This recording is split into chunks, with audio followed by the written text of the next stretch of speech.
A consultation on the water bill has had many sectors contribute to the draft bill that is expected to return to the House of Assembly for endorsement. Yesterday, the Water Steering Committee held a workshop with village councillors and other stakeholders and what can be most beneficial contribution into the document before the final decision can be made by the House of Assembly. One of the departments heavily involved is the Environment Department, and yesterday, Environment Officer John Talangi told us they also have a great responsibility to ensure water resources remain protected. Our responsibility in terms of the water bill is mainly in terms of trying to look after pollution to the water, and in the bill there is a section on trying to encourage people to apply for a water pollution license, and that's what we're trying to encourage people, especially in terms of developments or areas of developments that they want to pursue. For example, if you wanted to build a hotel, you would need to apply for such a license, but there would be things needed to be looked into, such as trying to develop an environmental impact assessment, which is very important in terms of development. And also in the near future, the government will be looking at disposing or burying asbestos on the island, so we would need to develop an environmental impact assessment in consultations with the public and the relevant stakeholders or departments involved. And so that is an issue that will be a big concern to the public, and there will be a lot of questions, but we will be having also public awareness sessions with the people when the time is near to conduct the work. He also said it is important for the three main departments involved in the water implementation and distribution to work together. First of all, it is a bill that works together, three departments working together at the moment. You've got the Public Works Department, Environment and Health, and it is a big issue on trying to look after our water, and there are different services provided from these departments and functions of the directors who will be responsible for looking after the water bill. And I guess it's just trying to identify the responsibilities and trying not to repeat and duplicate efforts at this stage.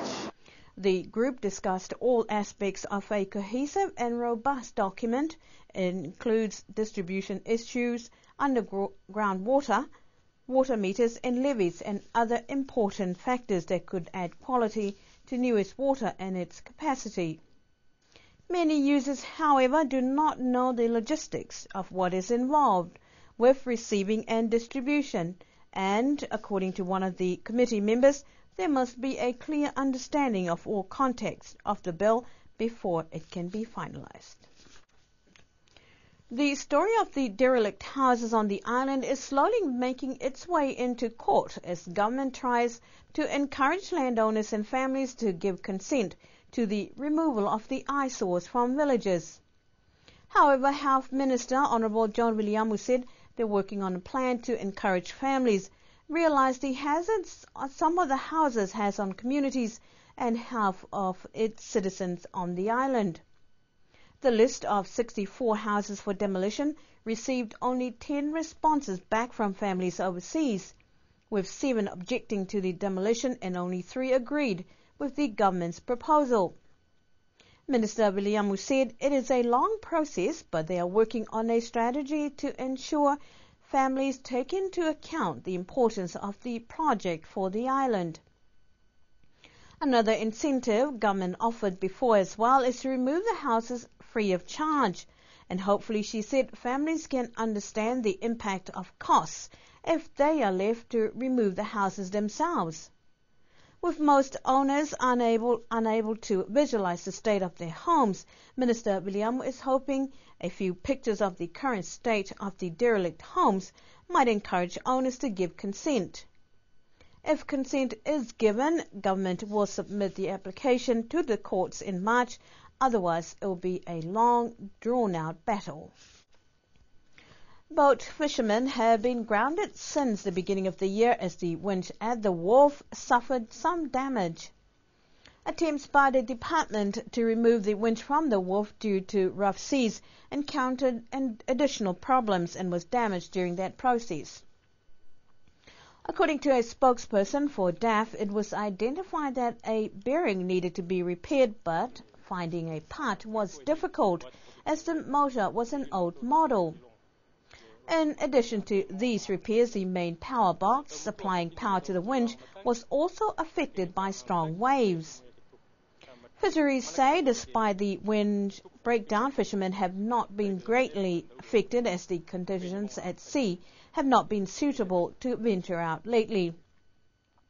Fortunately, the part needed for the winch arrived on last Friday's flight, and work had already started to get the winch up and running by the end of this week or early next week.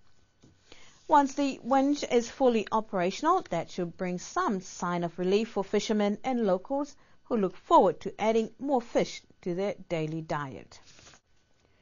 The continuing saga with unpaid landowners housing honey continues to cause concern and anger with some landowners, with some promising to refuse entry to Niue honey staff if they do not receive money.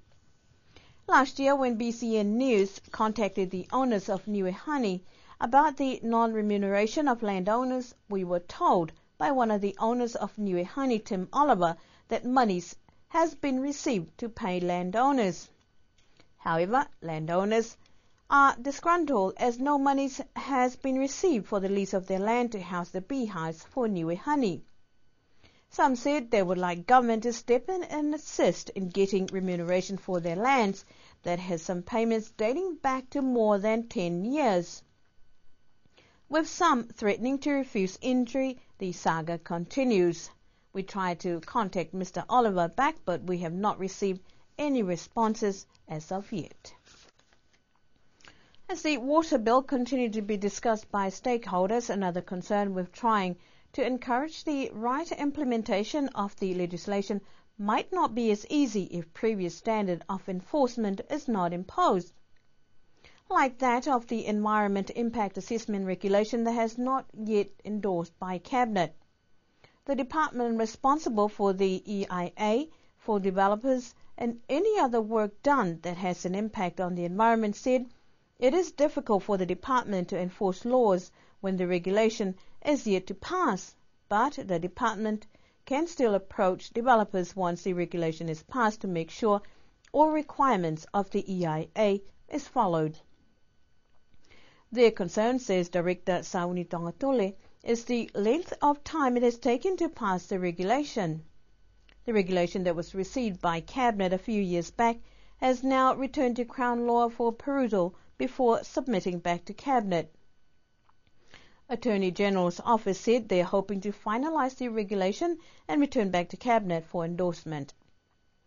So all the discussions and the call for responsible action of developers and investors will need to wait till the law to regulate the most important aspect of protecting the island's water resources and the environment is passed.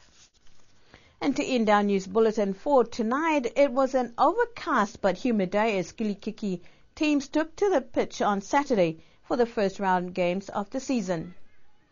10 teams made it to the field while Tamako Tonga was on bye resting up this week. In the match-offs, Tuapa went on to conquer the combined team of Toi Hikitawake, who only just managed to field the minimum, that game finishing before lunchtime. Hakupu was the venue for the game between Liku and Mutalo, Liku batting first and finishing before midday before Mutalo went on to catch up points, going on to win their first game. Neighbours Hakupu and Waia played in Lakepa, but it was Hakupu who claimed victory with 294 points. Avasele beat Lakepa in a tough matchup in Liku. Makefu made their competition and a team from Alofi played their match in Mutalo. Alofi went on to win the game. As it stands in Pool A, Mutalo and Alofi were victorious. Pool B winners Hakupu, Avasele and Tuapa. All are looking forward to more action this coming weekend with Hakupu on by. That's our news bulletin for tonight. I hope you had a wonderful Valentine's Day. Good evening.